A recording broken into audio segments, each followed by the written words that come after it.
Hi, my name is Matthew Buckley. My call sign is Whiz. I'm a former Navy FA-18 Hornet fighter pilot, a graduate of the Navy Fighter Weapons School, which you all know as Top Gun. And I also flew for FedEx and American Airlines, and I'm also currently a commercial pilot. The government shutdown is impacting the FAA in a whole host of ways. Everybody from the TSA to air traffic controllers are not getting paid. So they've already missed a paycheck. And then unless we get the government open in the next day or two, they're going to miss their second paycheck as well.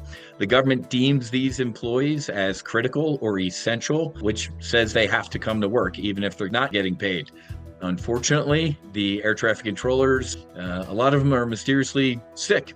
Well, the main reason a lot of these air traffic controllers are calling out sick is because they're not getting paid. And you got to give credit to the National Air Traffic Controllers Union because they negotiated a pretty good contract and they can utilize their sick leave at this time. So that's impacting air travel with delays, with cancellations, and it's going to get worse before it gets better. Well, if this keeps dragging on, it's absolutely going to get worse. At some smaller airports, we can actually, having no control tower isn't that big of a deal. As aviators, we talk on what's called a CTAF, Common Traffic Advisory Frequency.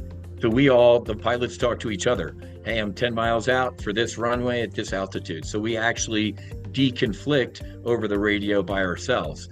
But that's not going to work for LaGuardia, Chicago, San Francisco, or LA. The bigger airports absolutely need air traffic controllers. So if we have to go down to skeleton staff, the airlines are going to have to start canceling flights, and that's just going to be absolutely devastating. If this goes on another month, now we're talking about getting closer to Thanksgiving. The biggest travel day of the year is absolutely going to disrupt air travel in the United States. It's going to be ugly.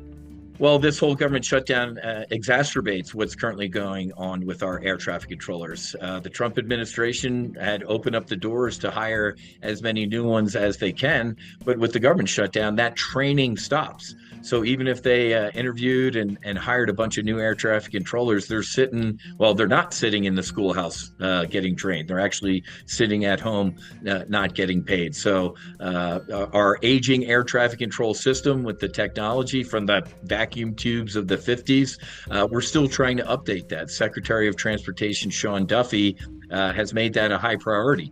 All of that stops. So this is an absolute nightmare, and we need to get the government open.